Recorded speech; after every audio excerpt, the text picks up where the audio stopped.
What's going on, everybody? This is the To the Grave Horror Podcast, where we're watching horror movies and talking about them all the way to the grave. As always, I'm your humble horror host, Casey. This week, I'm really excited about this one because we are talking about the first four movies in the VHS franchise. We've got VHS 1, VHS 2, VHS Viral, and VHS 94. I'm not really 100% sure that it makes sense to break them up this way because technically VHS 94 is the first in the prequel set of movies of the VHS series, but it's okay. We're just trying to split it up so that way it's four and four, and then we'll have the VHS Halloween be in the third episode from now. So it'll be this one. Next episode, we'll have the next four movies, and that'll catch us all the way up in the series, leaving out the spin-off movies. And then we'll jump into VHS Halloween on the third episode, but we'll also make that a regular episode as well, where we'll have three other movies to go along with what we're talking about. So we're going to go ahead and jump into this. VHS Part 1.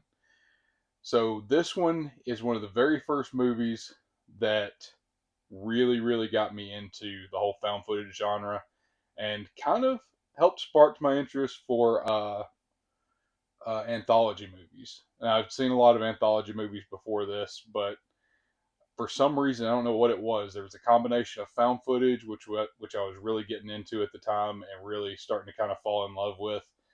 And then you also combine it with the fact that you've got this really cool anthology set up, which is something that I'd enjoyed previously. And I know it sounds kind of lame, but like Goosebumps TV show I was really into, and to me, all that stuff kind of falls into being like an anthology series. So this was right up my alley, and I can remember. So I got in on the very ground floor of VHS somehow. I must have found it at Blockbuster or something like that. But I remember seeing that DVD case with the poster art on it, and it's got this really cool outline of a skull with it's like made out of VHS tapes on like this rack of tapes on a wall. And there was something about it that just reached out and grabbed me right away, and I loved the artwork to it, and I picked it up and I watched it, and it was completely falling in love like right out of the gate. So we'll go ahead and jump into that one first. So the overall wraparound story of VHS 1 is called Tape 56, and the way I'm going to do these, I'm going to go through the wraparound story, or the framing narrative is what I think it's technically referred to, of each of these as its own sort of tape at the beginning instead of jumping back and forth in the narrative. And this will be littered with spoilers. I'm not going to try to pull any punches and not spoil anything on this. To really do these movies justice, I feel like I kind of just need to spoil them. I'm not going to go like super heavy handed on it, like go out of my way to spoil it, but we're not going to avoid any spoilers either. So the framing narrative for VHS 1 is called Tape 56. It follows a group of just hooligans, is what I'll call them, that go around, and their kind of shtick is they run around and they try to expose girls. Like they talk about upskirt stuff at one point. They run up to this female and they like lift up her shirt and expose her breasts to the camera. It's really just like gross adolescent type stuff. I say adolescent. I mean, honestly, it's sexual assault is what it really is. And I kind of have a natural aversion to that kind of thing anyways in movies. They don't linger on it for just a crazy amount of time. It kind of just establishes like, hey, these guys, these are not good people. They're kind of scumbags. But it shows them running around, kind of what their thing is. And then the movie talks about that what they're doing next is a way to make money, is they're supposed to go into this house and find a tape that's owned by some old guy or something like that. I don't particularly remember like all the specifics of the framing narrative on it because I only watched it once, then kind of just moved on because it grossed me out. But as far as the framing narrative goes, nothing too bad. They did a good job of, to me, with the framing narratives, you either kind of have to love or hate the characters so you have some kind of investment to it. And this one did a really good job of making me just hate these scumbags. Like they're jerks doing bad things. They're into criminal activity and taking advantage of females and that kind of thing. So I immediately just did not like these guys. I knew that they were assholes, and I was on board with seeing them like if this was a slasher movie, I would be on board with seeing them getting, you know, the brakes beaten off of them by Jason or something like that. That's not what winds up happening to these guys, but we'll get into that a little bit later on. Needless to say, none of them make it.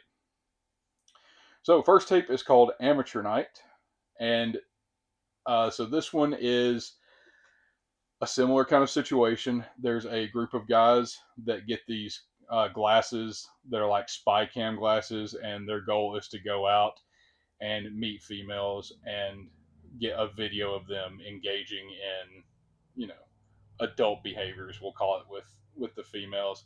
It's another one that they're gross. There's not really any redeeming qualities to them, and there's several parts of it that are kind of it gets kind of rapey, is what I'll call it, and it's just an immediate turn off to me as far as like I don't like seeing that kind of stuff on screen. So like when you start talking about I Spit on Your Grave, movies like that, it's just not my thing. But that being said, they get their comeuppance because one of the females that they kind of hone in on in this whole situation turns out to be a flying vampire woman, and so it seems like they're going to be taking advantage of her, but in reality, she winds up just completely destroying them and uh, killing them in really vicious ways. This one had some really good creature effects to it as far as how the female vampire looks. She's got the wings, she's got the flying, all that kind of stuff. And I thought that, especially for a movie this time, because this was around 2012ish, I think, the creature effects were really good. The acting, the acting from the female was really cool, as being kind of like this otherworldly being, and she kind of reminded me of the character from Splice, where it's just something that's not human and it's kind of just an animal that happens to take the form of something that looks like a human and tries to kind of navigate that sort of thing. But I thought she did a really good job in the acting department, and the blood and gore effects were really cool. And to see these guys get their comeuppance was really, it was like, yay! I'm glad they didn't, get away with the debauchery they're trying to get into, and that they actually got handled and, you know, killed for their transgressions. Basically, they really shouldn't have done the stuff that they were doing. They should have just left people alone, and when they didn't, they wound up getting got by a bat lady. So I was down with it. So yeah, I would say the first tape in VHS 1 was a good one. I enjoyed it. Thought it was pretty good. Aside from the aversion to the sexual content stuff, it was a good tape, and I enjoyed it. Second tape is called Second Honeymoon. This one takes on a narrative that's kind of like The Strangers, like a home invasion type thing, with some pretty good twists to it. It's got a couple of like pretty gross scenes, and it's really unsettling. There's a particular scene where like these people are asleep, and you see somebody pick up the video camera, and you think it's maybe their partner or something, but then the camera shows that the other person is also there, so you find out, oh, there's a third person involved in this that's videotaping. And I thought that was really cool. I thought it did a good job of making you feel really uncomfortable and not knowing exactly how far this person was going to go and what they were doing to him. Because at one point you're thinking, oh, I wonder if they're about to kill them. I wonder if they're about to do this or do that. And they wind up taking their toothbrush and scrubbing a toilet with it, and then just leaving it. And then the next day you see the guy like brushing his teeth with the toothbrush. It's a little bit weird in that respect, and it wasn't super scary, I wouldn't say, but it was pretty unsettling. There's a pretty good kill with a switchblade knife in it. Um, Overall, it was fine. I wouldn't really write home about it or say that it's like one of the best tapes in the series, but it's pretty good, and it's got a pretty interesting little twist at the end that I'll leave for you guys to see if you wind up watching the movie. So that's another one. Nothing to write home about, but completely passable, a decent tape. Next one is called Tuesday the 17th, and obviously when you hear that, it immediately harkens back to Friday the 13th. And this one is definitely a riff, homage, whatever you want to call it, to Friday the 13th with a twist, because the killer can only be seen through a camera through like glitches or static in the camera. And this one just really didn't do it for me. There was nothing really scary about it. There were a couple of decent kills. There was one scene in particular that got to me where this guy had been, for all intents and purposes, killed. And if I remember correctly, it was maybe like a throat slit or something. And it comes back a little bit later when a character is trying to deal with this entity that's trying to kill everybody. And this guy comes walking through like the shot, and he's basically dying, bleeding out, but he's still, it's almost like he's zombified, but he's not in any way zombified. It's like basically when you lose that much blood, I guess you get to the point where your bodily functions are barely functioning, and so you're not really making good decisions or anything. He's kind of just stumbling around like in really bad shock. That's probably the better way to say this. We're going to say he's in shock because I think that more properly evokes what I'm trying to get across as far as like the 1,000 yard stare, and you know, definitely basically a dead man walking. Um, so yeah, we'll go ahead and refer to it as that. He's essentially dead walking, and then he just flops over and dies, and that's pretty much the end of it. But there's a really cool kill in it also, where somebody gets a knife like through the back of their head, and it does this really cool thing that I love in movies where something happens to somebody like in a split second, and their brain hasn't had time to process it yet, and so they keep talking naturally for just another like couple of seconds, and then it's like their brain catches up with them, and they have that like oh shit moment of realizing that that they basically died. And I love that kind of thing. There's another place where it was done really well, and I didn't really watch a whole lot of The Walking Dead, but there's a character in it that takes an arrow to the back of the head, and it comes straight out of her eye socket, and she keeps talking, like finishes her sentence, and then maybe makes some kind of a comment about, what's wrong with me or something like that, and then she just immediately dies. You don't see that a whole lot in movies, at least not in a lot of the movies I've seen, and frankly, I've seen a lot of horror movies. I don't get that a whole lot, so seeing it done really well, and in my opinion, this was done really well. I love those kinds of scenes. Tuesday the 17th, though, I did not like the look of the killer. The whole glitch thing, it took away from it so much, and I completely understand why it was being done, and I get the whole shtick of it, and I'm on board, and I understand. It's not my cup of tea because there's never a real reveal of what it looks like. This thing is it's just static on the screen in the shape of a person essentially, and it just didn't do it for me. So Tuesday the 17th, this one I would say is definitely on the lower end of the tapes in this one. So not a huge fan of it. Probably wouldn't ever watch it again. Uh, might even skip over if I went back and watched the movie over again. And then we've got The Sick Thing That Happened to Emily When She Was Younger.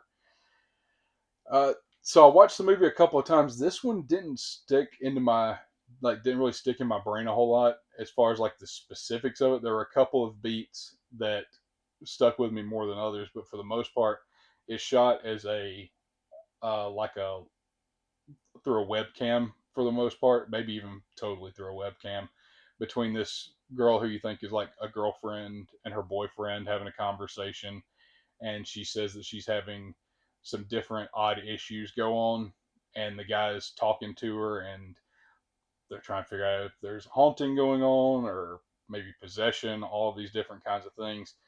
And in the end, it turns out that the boyfriend is in on this situation. It's like a science experiment to do something with babies, because she has like this weird, like he comes into her room at one point. You get the impression that they're in like a long distance relationship, and then she passes out on the ground at one point, and this guy like gets up off of one screen and then shows up in her room and then starts talking to someone else, uh, telling them like, oh, this is going on with her. Pulls out some kind of a weird fetus thing out of her back, so I guess she's basically being used as a human incubator.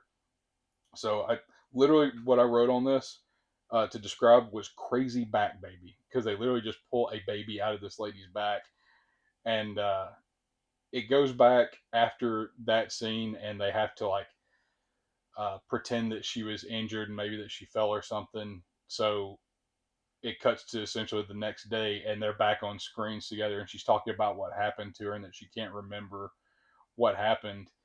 and the guy's talking about like coming to see her.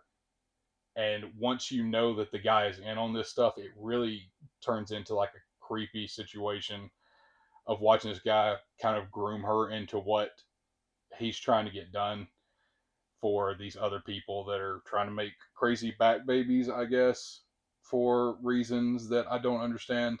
I'm probably just an idiot and didn't watch it enough times or pay close enough attention to pick it up. But, you know, crazy back babies. Sometimes you get them, sometimes you don't. That's another one I won't, probably wouldn't bother watching back again. I might, just to see if maybe there's something I'm missing on it. And feel free to, comment below or send me an email or whatever and say, hey, Casey, you're being an idiot. This is exactly what's going on with it. And then I'll go back and watch it and be like, yeah, you're absolutely right. I just wasn't paying close enough attention. I was kind of just not into the whole shtick, I guess. And I think this is a lastly. Yeah, lastly, we've got 10/31/98. Um, this one just is another one that didn't jump out and catch me all that much. It wasn't super offensively uninteresting, but it's another one that I hate to keep just beating it up over this, but it's just nothing to write home about. But it was fine. These guys trying to find a party wind up going in to like a demonic possession ritual and help this lady escape, and then shenanigans ensue. They wind up getting killed. It's really a pretty quick video. The one thing I will give them on it is that there's some pretty cool haunted house effects. And it looked like some of them were practical and some were probably really good CGI. But like when you think about the Conjuring movies and stuff like that, where there's things floating and uh, you know little doors closing and things getting knocked over and all that, it's really easy a lot of times for me to be like, that's done with a string, that's done with this, that's done with that. There were a couple of scenes in this and a couple of shots where I was like, huh, that's pretty cool. I don't really know that that's terrible CGI. I think that's actually okay. So that one, you know, it's fine. Had some pretty cool haunted house effects, is what I kind of referred to it as. So overall, not really anything to get super excited about, but definitely not the worst of the group, I wouldn't say. And I guess, you know what, let me look back. Let me think about which one I'm going to say is the worst of the group. And that's something we're going to do from here on out. Tuesday the 17th. Yeah, out of this group, Tuesday the 17th is what I'm going to go with as the weakest. Just because the killer did absolutely nothing for me. It was kind of just an annoying thing to watch. Overall, for the first VHS movie, I'm going to give it a 6 out of 10. Better than average, good anthology film. Had some decent world building, scares, that kind of thing. Definitely creepy at certain points and unsettling. And for like a jump off point, I can remember after I saw this, I really, really enjoyed it at the time. And I still, even watching it recently to do it for this review, I still really enjoyed it. And part of it was the nostalgia factor of watching it over again, uh, with it being the first VHS movie that I had seen. Um, but it doesn't hold up as well as I remembered. So I'm giving it a 6 out of 10. It's still definitely a good movie. I'll definitely watch it, at least segments of it again, if not the whole thing. So 6 out of 10 for the first VHS movie. Next off, we're off to VHS 2. I freaking love this movie. I'll go ahead and tell you right now. I absolutely love VHS 2. So the frame narrative is called Tape 49. The first thing that I can tell you is that this one has much more likable characters for the framing narrative. So they're still kind of morally ambiguous. They're not really, what's the way to say it? They're not really like the cream of the crop as far as humanity goes. And they're kind of like involved in like a little bit of a blackmail scheme to begin with. And then their next kind of task is to go try to find this guy that went missing. I think it was for his mother. And the characters just in general, it's just two people, a male and a female, uh, kind of like a private investigator and his assistant, essentially. They go to this house, find the stack of tapes, start watching tapes, and shenanigans ensue throughout the night. There's some really, really, really good gore effects in the framing narrative towards the end. and a couple of spots where you're genuinely creeped out and uncomfortable by what's going on the screen. So overall, I tend to be more invested when I like the characters that I'm watching in the framing narratives instead of just being repulsed by them like I was in VHS one. So VHS two framing narrative, enjoyed it, completely fine for a way to get from one tape to the next. Well acted, all that stuff. No problems with the framing narrative. Good to go. The first tape is called Phase One Clinical Trials. So the concept of this is a guy gets in a car accident. He gets his eye uh, damaged in the car accident, and he has to get a implant in his eye so that way he can see again. And this is a little bit of like a futuristic type thing where they have false eyes that they can hook in that work as cameras basically that transmit the images to your brain so that way you can see basically out of a normal eye again. But the cool thing that they do with it is after this guy gets this eye implant, he starts seeing things that quote unquote aren't really there, and it's ghosts, dead people, however you want to take that. Uh, the setup for it is really good at giving you jump scares because you're seeing it through this guy's literally first person view of what he can see, and so you're going around and you're getting spooked by ghosts. The story gets fleshed out a little bit more when a girl that he runs into at the clinic where he got his eye, to the doctor where he got his eye replaced at, this girl shows up and she has, I think it's called a cochlear implant, where she was deaf beforehand. And so she got this implant and now she can hear ghosts and dead people. And so the fact that you've got one guy that can see these things and one girl that can hear them. So you've got this guy that's looking, he says, "Hey, you got a dead guy behind you. And I can't, like, who is that guy?" And the girl is like, "That's my uncle," basically giving the insinuation that this is like uh, her weird uncle that, you know, was just creepy when she was growing up, is how I'll put that. Goes through the movie. You get a couple of decent gore scenes again. A pretty good underwater scene where a fight takes place underwater, and I'm always a sucker for a good underwater fight. I think those are, in my opinion, probably harder to film and to make look good and not just look like flailing things underwater and it takes place in a pool. So for the gore effects and the dead people that show up and just the concept overall and the execution, I loved Phase One Clinical Trials. So right out of the gate, this is a banger. Great tape to start it off with. Completely on board with the first tape in this one. Next off, we're going into A Ride in the Park. So that's the second tape. This one's definitely the weakest, in my opinion, of VHS 2. Not to say that it's not good, it's just less good than everything around it. And so, whenever that kind of thing happens, it tends to make something look worse than it actually was. So, I'm not going to bash this one. I'm going to say that this one wasn't super interesting to me. It's essentially a zombie story. The cool take that it gets is that it's a cyclist, I guess is what you refer to them as, uh, gets turned into a zombie early on, and the story takes place with the GoPro on his bicycle helmet. So you're essentially getting first person zombie. It's fun. It's good gore effects again. I feel like I just say good gore effects over and over again. I'm not trying to be boring, but I don't really know how to communicate good gore effects without just saying like, yeah, you know, they rip open this guy's stomach and pull out his guts, and it looked really good because it's a good gore effect. So good gore effects. That's what I'm gonna go with. Without going into like all the minutia of every little thing that they do. Obviously, with zombies, you get a lot of blood, you get a lot of guts. It all looked fantastic. Uh, it was just kind of a one trick pony. It was like, hey, zombie with a GoPro, and then that's really the shtick. There's not really anything else. There was a couple of funny things where the zombies interacted with each other and had kind of like a, a realization moment together of figuring out how to do something, and they look at each other and give each other kind of like a, huh, how about that?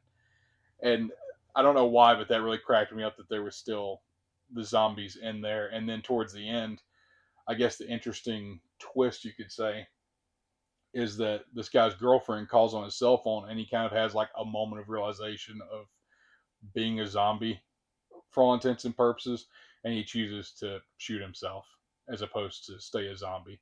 So that was kind of cool. I was on board with it.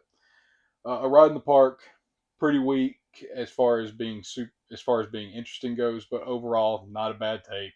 Not as bad as or not as bad or as boring as some of the other stuff we're gonna go over. So a ride in the park, completely fine, decent tape. Oh, let's see. Next up, we've got Safe Haven. This one's another one. This is one of my favorites. So I'm a sucker for cult related stuff. There's been movies that have come out over the past few years. Malum is a good one. Once Upon a Time in Hollywood, the Tarantino thing. There's one called, I think it's The Sacrament. Anything that's a cult related movie, I kind of get really interested in because I'm interested in the mindset that goes on with cults and cult members and that kind of thing. But this tape knocks it out of the freaking park from step one because the cult leader is this tiny little Asian man. I don't know what type of Asian he is. I don't want to misstate what nationality he is or anything and offend anybody. But he's a man of Asian descent, and he's like a tiny, sniveling, gross, slimy little man that somehow convinced all these people to follow him in this cult, and they call him father, or other kinds of parental things. The cult is probably 100 people. It seems like maybe even a little bit more than that, and it's got grown-ups, it's got kids, it's got creepy things that go on with the kids, which is kind of a running theme with this stuff where it just some of them go into like a little bit of a gross territory. This one does not linger on it at all. It kind of just states it and then moves on just to kind of give you an extra little idea of how gross this guy is. And so that I respect that they didn't go into too much trouble of showing how depraved he actually is. But every time that this little man is on the screen, he absolutely soaks it up and he acts so well, and the other actors are completely great. There's no issues with acting in this whatsoever. It's a full Asian cast essentially, and no acting holes.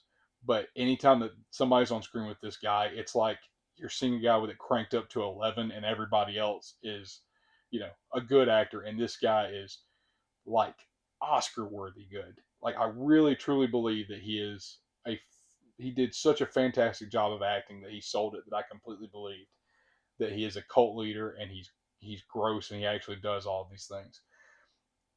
It has a fantastic mass suicide scene where you go into a room with one of the characters and they go in and there's maybe a dozen or more guys standing there and they all simultaneously shoot themselves in the head, and it's a really unsettling, creepy, freaky scene. That one stuck out to me, and it's still like anytime that I think about a VHS movie, this pops into my head as one of the very first things, along with something else that we'll talk about later. But when I think about the VHS series in general, this is one of the things that's burned into my mind as, oh, that was really one of the best parts of these movies.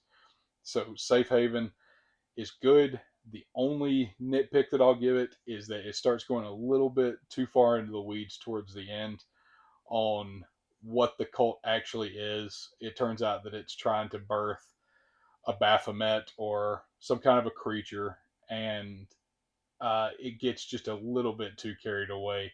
They get they get a little bit outside of their realm of what they can pull off with effects, in my opinion. It does have a very funny part where the creature acknowledges its parent, it turns out, because it's basically piggybacking off of another pregnancy and using that pregnancy to be born, and so it refers to this guy as Papa in a really funny scene. And every time I see it, I absolutely laugh my ass off because it says it, and then you're looking at this guy's face straight on and he just starts crying, and it's like watching somebody lose their sanity just from one simple moment. uh, there's some gore in this that's around like a pregnancy, like a cesarean section type thing, that went bad apparently, and so you get a really good clear picture of all that stuff, and it's just brutal. I mean, toe curling, like hair standing up, brutal. I love, love, love this tape. Safe Haven, one of the best so far. Next off, we're going to go to Slumber Party Alien Abduction. So, oh, you know what? Let me mention this first. So, the first tape uh, in the first VHS movie uh, actually had a spinoff. So, the one with the vampire actually had a spinoff called Siren, which I did watch. I'm not going to cover it for this because we're just doing the VHS series on this. We're not going to cover the spinoffs. But I mentioned that because this is another one that also has its own spinoff. So this one's called Slumber Party Alien Abduction. The spinoff is called Kids versus Aliens. Didn't watch it. Might watch it someday. I don't know. It's not really something I'm just dying to get into. I've got too much other stuff to watch right now. So it's exactly what it sounds like. Some slumber party alien abduction. Aliens show up at this slumber party. People start getting abducted. The aliens in it, the effects for them are really good. The the creature effects, I'll refer to it, or the alien effects. It reminds me of the first time I saw the movie Signs, where you get that scene where all the kids like creeped up really close to the screen, and Joaquin Phoenix is there like looking, telling the kids, "Vamonos, move!" Underlay children, telling them to get out of the way, and then you get that creature, the alien, cross the screen. This gives me a slightly less exaggerated version of that shock I got the first time I saw that, where I saw the aliens. I was like, man, that's a really, really effective look for an alien. So props on the alien effects, looks great. The movie or the tape is shot in the perspective of a dog. The dog's name is Tank, and so they put a GoPro again on Tank, and a lot of the shenanigans that take place through Tank's vision. So you're running around as a dog in this alien abduction, and it's pretty cool. I like that. What I don't like, and if you're sensitive to animals, getting harmed, I'll go ahead and warn you about this. Tank is in someone's arms when there's an abduction taking place towards the end, and he gets like 20 feet in the air and then gets dropped when the tractor beam pulls these people away. And we have to watch Tank like slowly die on screen for a few seconds, and you're just looking at this dog in the eyes. And you don't have to kill the dog. Like, we don't kill dogs in horror movies unless we're just being scumbags. Let the dog live. Tank, rest in peace, Tank. You'll be remembered. You were the goodest of boys, and we love you. Uh, but Tank did die. This tape overall was pretty good. It was another one that's, I might, if I rewatch VHS 2, I might watch this again, or I might cut it off when we get to the end of it. There's nothing aggressively wrong with it. It's just, you saw it, you know what everything looks like. The acting, there wasn't anything like in the last tape where the acting is so standout good and creepy and draws you into it that you just want to rewatch it. Because the first thing I wanted to do when I watched Safe Haven was rewind Safe Haven and watch it again. This one just isn't like that. It's kind of a take it or leave it. But that being said, VHS 2 is a much, much more successful VHS movie, in my personal opinion. Overall, the quality of the tapes, air quotes, in VHS 2 are just light years above the rest, um, with a couple of hiccups here and there. So VHS 2, I give a 9 out of 10. I think this is one of the very best VHS movies. And honestly, it's one of my favorite found footage movies. It's one of my favorite anthology movies. I usually watch this one, anytime that I think about a VHS movie. This one is one of the ones I think, if I want to watch VHS, I'm going to watch VHS 2. And I jump into it and watch it. So VHS 2 gets a 9 out of 10. Oh, let me resituate real quick because we're getting into a shit show. So VHS Viral. I started out the last one and I said, man, I love this movie. And I'm going to start out this one by saying, Jesus Christ, I do not like this movie really at all. So the framing narrative is called Vicious Circles. Basically, there's an ice cream truck that is driving around this city, and people are going crazy because of cell phone videos that are coming across. It reminded me a lot of Cell, the Stephen King novel, and I think it's a movie too. But where people get a phone call and then they immediately just turn rabid insane. It reminds me a lot of that. It's it's not a good framing narrative to me. Like all the way from the beginning to the end, I don't really care about the ice cream truck riding around the city. I'm not particularly interested in this guy that's trying to get video footage of this ice cream truck riding around the city so he can have a video go viral. There's one scene where somebody gets hung on the back of the truck, and while it's pulling, then it like drags his legs on the ground, and they get essentially like ground off. That's actually one of the only things I liked about the framing narrative is I thought that was a pretty cool effect, and it gave me like that tense up like cringe moment of like, oh no, his legs are getting ground off. But it winds up at the end with the van parking somewhere, and this guy that's been trying to get it on video finding it and going inside, and his girlfriend's on the screen, and it's trying to push the VHS thing out into the mainstream so everybody can see it and everybody goes insane. It just doesn't do it for me. Like the contained way that the other ones are done, where it's just a tape that a person is popping in and not this giant overwhelming thing where it's trying to take over the world, works way better for me than this. Framing narrative, not my bag of not my bag. The first tape is called Dante the Great, and the very first thing I wrote on it for my notes is aggressively meh, which means when I say that there's nothing to write home about on this, there's nothing. It's a a guy lives in a trailer park. He's an illusionist, a magician. He gets a cloak that used to belong to Harry Houdini. Shenanigans ensue because the cloak is actually magic, but it's a demon of some sort that has to be fed to keep the magic going. So he has to find victims to feed the cloak.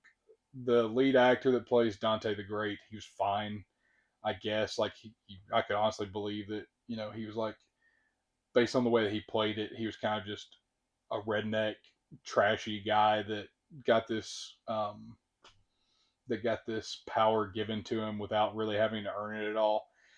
I guess he was fine. Like I don't know, man. It did nothing for me. The ending really wasn't that interesting. The story wasn't that interesting. It's just not interesting.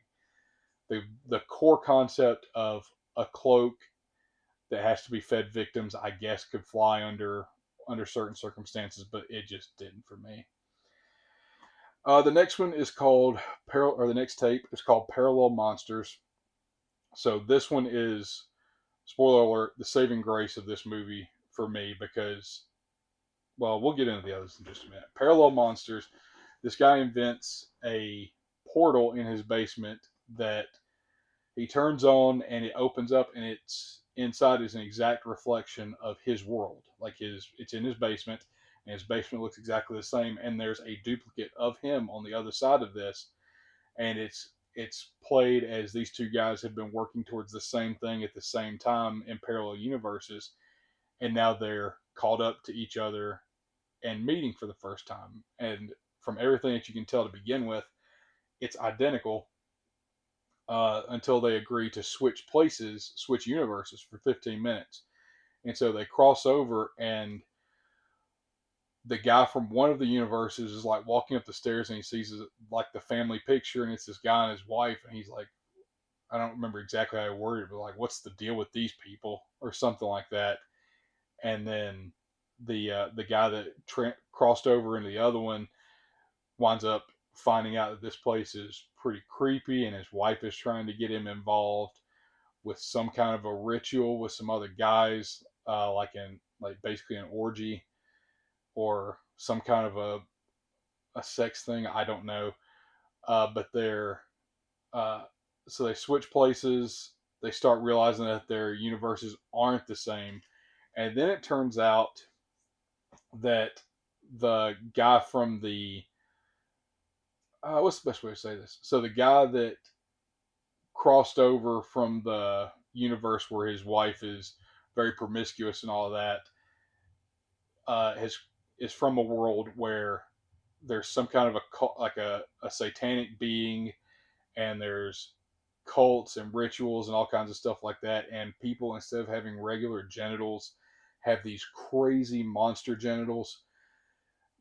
That's where it kind of started to lose me towards the end, because it gets nuts. The core concept of like switching places and there being um like differences is cool, but it goes to like this weird, again, cranking up to 11 thing, where it can't just be like, I don't know. If it were me making the movie, I would have made it like the guy and the girl were like serial killers from one of the dimensions, and the other dimension they were completely normal, or something like that, as opposed to it being this crazy, outlandish genitals that are that are like monsters and all kinds of stuff. The like he goes outside at one point, and there's a zeppelin going overhead that's got some kind of a symbol on it that's meant to be reminiscent, in my opinion, of like like a Nazi symbol, except it's for some kind of a satanic being. I don't know, man. This one just wasn't. It had so much potential, and it just went too far into left field for me to stay completely on board with it. That being said, the effect for them transitioning universes and all the special effects and stuff they did with that were honestly punching above their weight as far as I'm concerned for this movie. So I will call this one net positive, um, simply because it had enough good things going for it that I thought it was an interesting concept, maybe just executed a little bit outside of how far I think it should have gone. But the concept of crossing into another reality where it looks like everything is the same, and it turning out that it's like essentially your evil doppelgangers on the other side, is a kind of cool concept. So Parallel Monsters, more good than bad. It's okay. The last tape from this, unfortunately, so we've had, just to recap, we've had the framing narrative, which I didn't like. We had Dante the Great, which was aggressively meh, like I said. So it was, we'll call that one neutral. Got Parallel Monsters, which we give a little bit above the board, better than bad, I guess we'll call it. And then we have Bone Storm. And first note on this is hated it. I absolutely despise this tape. Possibly, I haven't rewatched all the other movies yet. I've rewatched the first four so far, so I don't want to get too far ahead of myself. But I can't imagine disliking a tape more than I disliked this one. It's scatterbrained. The filming. Oh, so it's these skateboarders run into cult demons. I don't know, at the Mexican border, and I honestly don't even know. Like, I try to follow it just a little bit, but it's so repellent to me as far as not being an interesting story, and the filmography being terrible, and the acting being terrible, and the characters being unlikable, that I really just didn't invest a whole lot of my brain power in it after I decided, like, this just freaking sucks, and it sucks all the way through, to the point that I don't care what the story was. Like, there's when the sum of all the other parts are suck, an interesting story couldn't have saved this, and I can tell you the story wasn't interesting to me anyways, because I actually paid attention to it halfway through, and then I just kind of watched the rest of the shit going on and just wrote it off. So Bone Storm, terrible, terrible segment. Shouldn't have even been put in the movie. The movie would have been better without it. So VHS Viral, the only thing that saved this one from being a complete dumpster fire, in my opinion, was Parallel Monster. And that one wasn't enough to bring it back into like a positive review for the movie. It just saved it from being like a 1. So VHS Viral, I'm going to give a 3 out of 10, mostly saved by Parallel Monsters and I guess you could call it saved by Dante the Great. If Dante the Great had been like aggressively terrible as opposed to aggressively meh, this probably would have been like a 1.5, 2 movie because it just does nothing for me whatsoever. I I remembered when I watched this one originally thinking that it was awful, and it it took it so far that it made me not excited for the next VHS movie. And by this point, I was watching them as they came out, and I was like, I would get excited for them. And so VHS Viral completely killed my enthusiasm for the series for the most part. Now, as the next movie we're going to talk about gets closer, I start to kind of ramp back up and get excited about it. And you know what? We'll go ahead and get into that one. So, anyways, VHS Viral 3 out of 10. Uh, not great, not good, bad. I guess we'll call it. We'll just call it bad. So last we've got VHS 94. Lastly for this episode, VHS 94 is another one that is a really good movie. Which after VHS Viral, you really would have had a hard time fucking it up bad enough for me to have not thought it was better than VHS Viral. But VHS 94, when it started to get ready to come out, I was tracking that there's a new VHS movie come out. I already had subscribed to Shudder and I watched Shudder a lot for other things, but then VHS 94 is coming out and I get pretty stoked for it. So the wraparound segment is a police raid on a building that has a bunch of really cool set pieces where they're trying to. Uh, I think it may have been a drug related thing. I don't remember a whole lot about the specifics of why they were doing a police raid on this. But when they get in there, it turns out that like there's other shenanigans afoot, like VHS universe shenanigans afoot, where there's people that are killed in gruesome ways, and they're making their way through this building, and the team split up and converge at multiple points. As far as a framing narrative goes, it's got a really cool ending. I guess ending couple of minutes would be the way to say it, where you find out that some of the people on the raid team were in on it and what their motivations are. I thought it was pretty cool. It was fine as a wraparound segment, a little bit better than fun, I'll say. It was actually a pretty good wraparound segment. Uh, and there's little Easter eggs. There could have been this in the other movies. I don't know for 100% sure, but there were some uh, Easter eggs that popped up that were leading into the next segment sometimes. So, like at one point, we'll get into this later, there's a casket that's standing up in a corner that is, if I remember correctly, it was from the previous tape. So, that kind of stuff, there may have been more of it if I really like focused and honed in on it hard. There's probably more stuff like that, but overall, pretty good framing narrative. I enjoyed it. The first tape is called Storm Drain. And a little while ago, when I said that there were two things that I think of when I think about the VHS series, one of them was the mass suicide in VHS 2. The other thing is Ratma.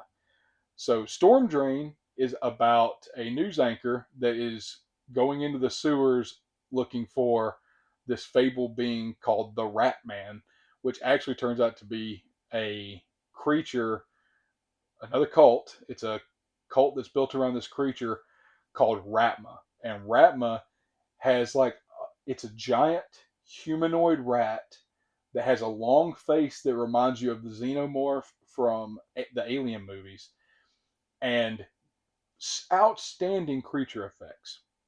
Like, really good. These were so good.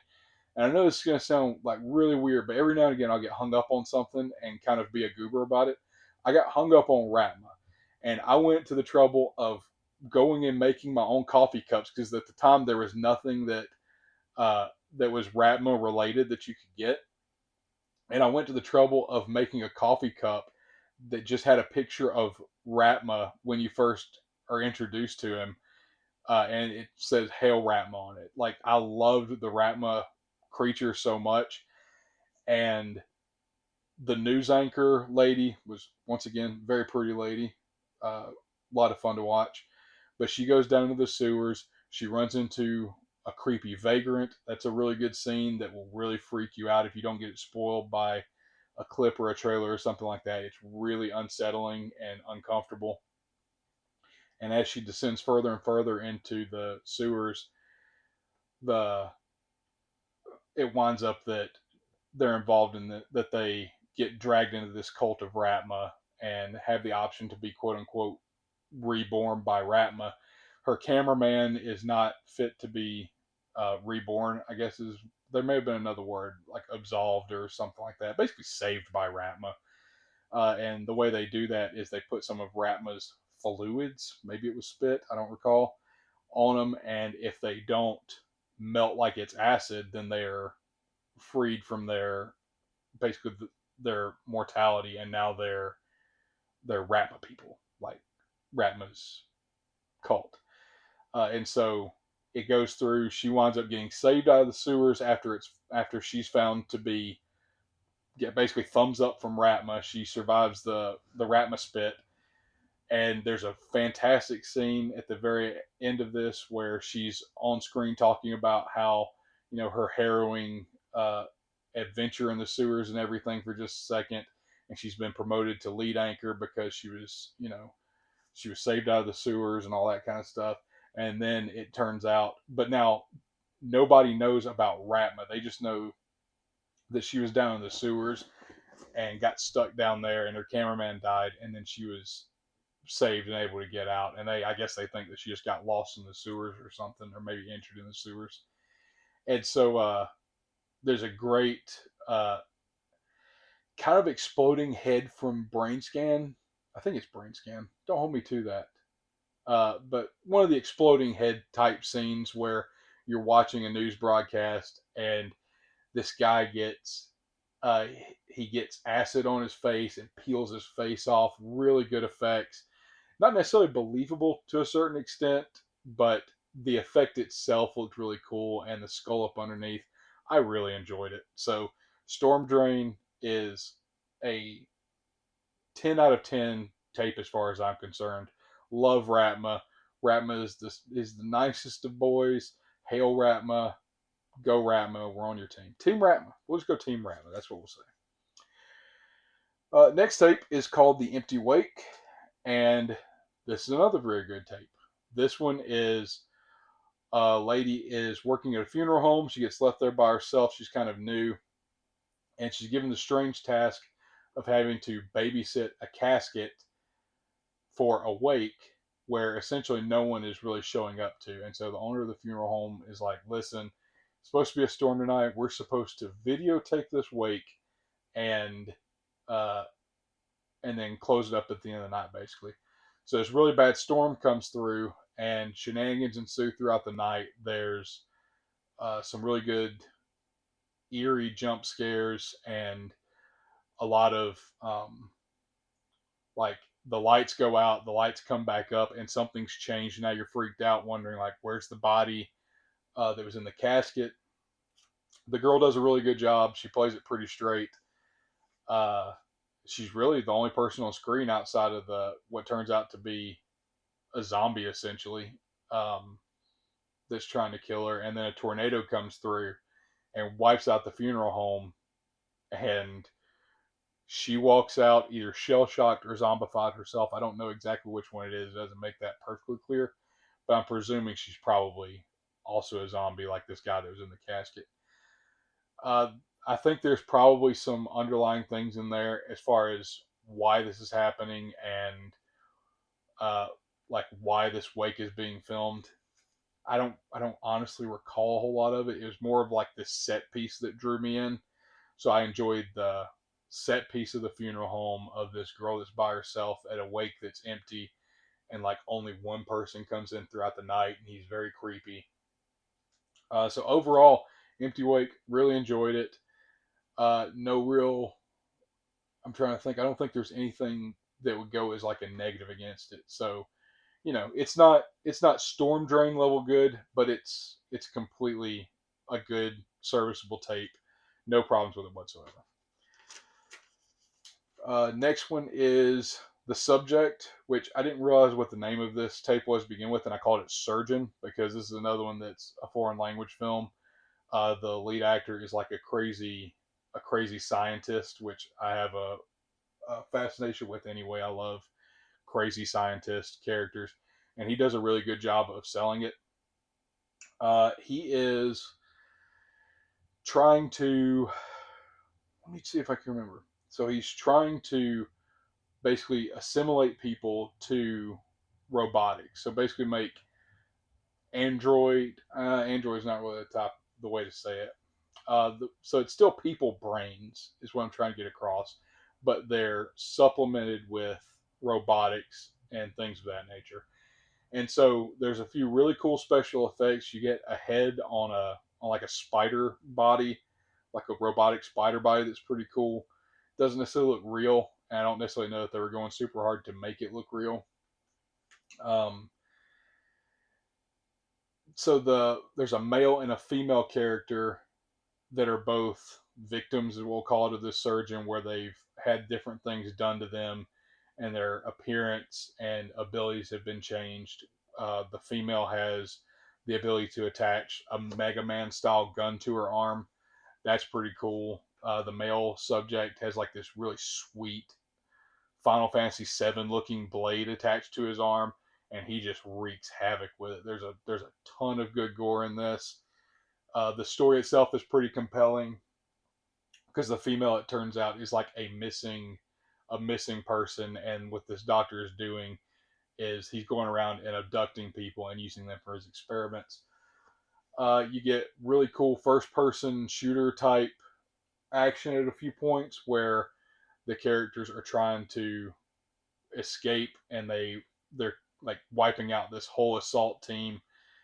It's a lot of fun. Like, it's kind of turn off your brain and don't really invest too much in it fun, but it's popcorn bang bang, something going on every second fun.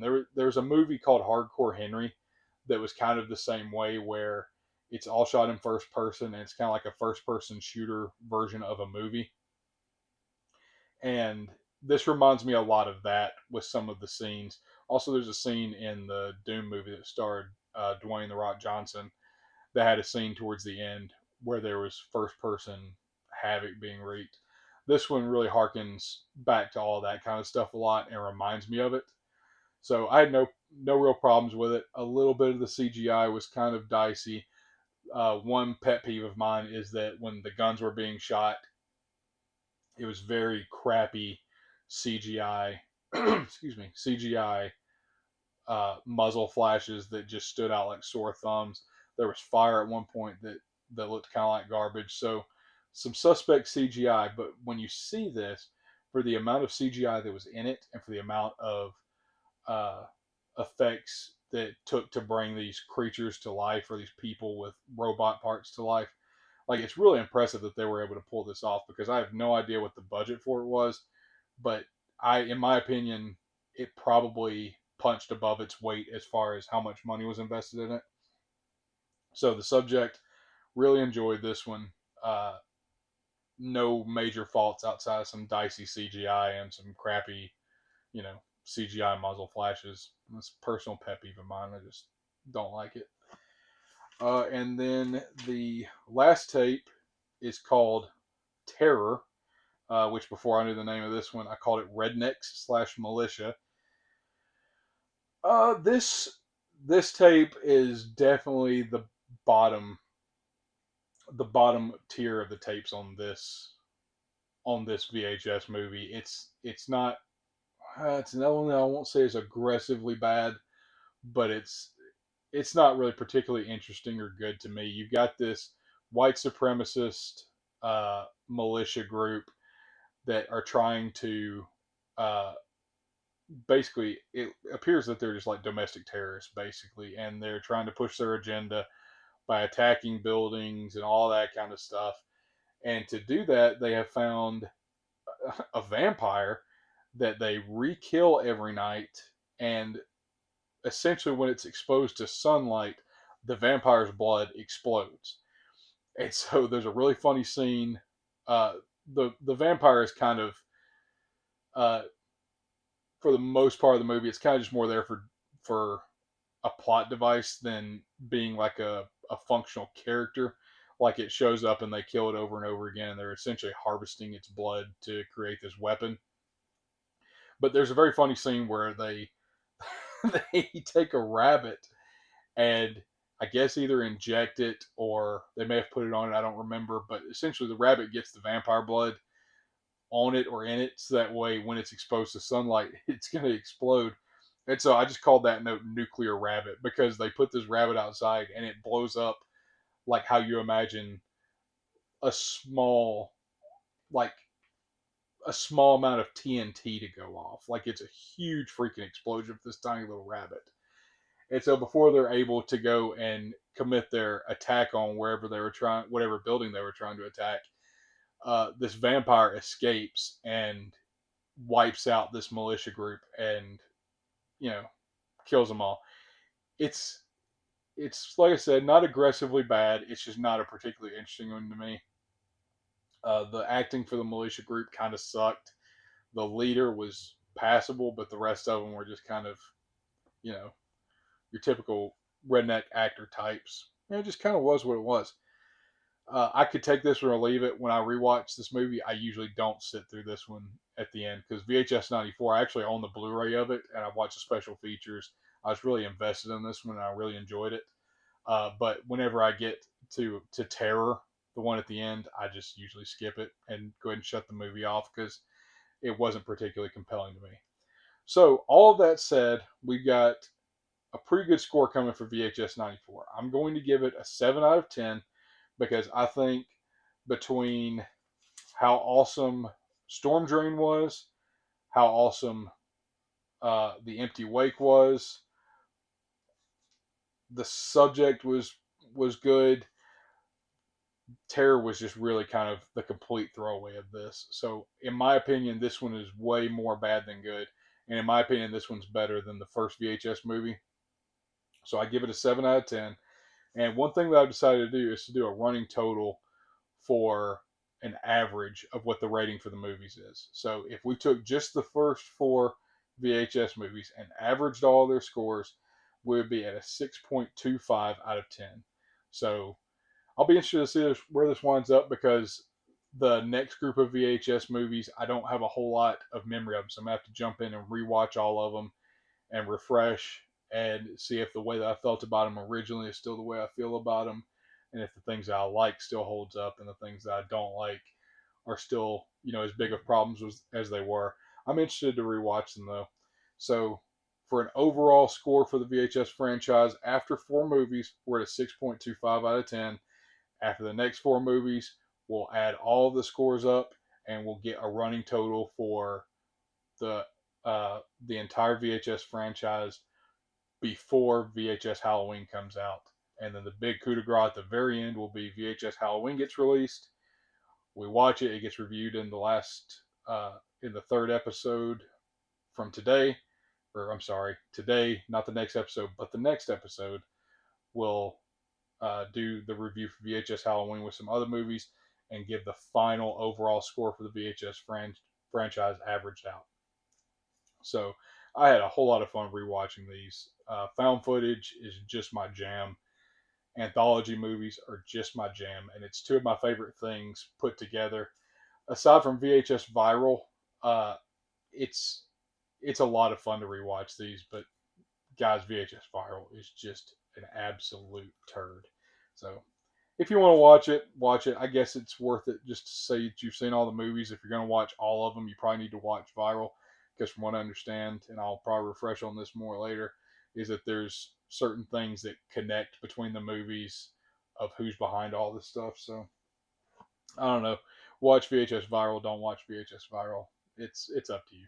But the rest of them are all definitely worth a watch. So guys, this has been the To the Grave Horror Podcast, where we're watching horror movies and talking about them all the way to the grave.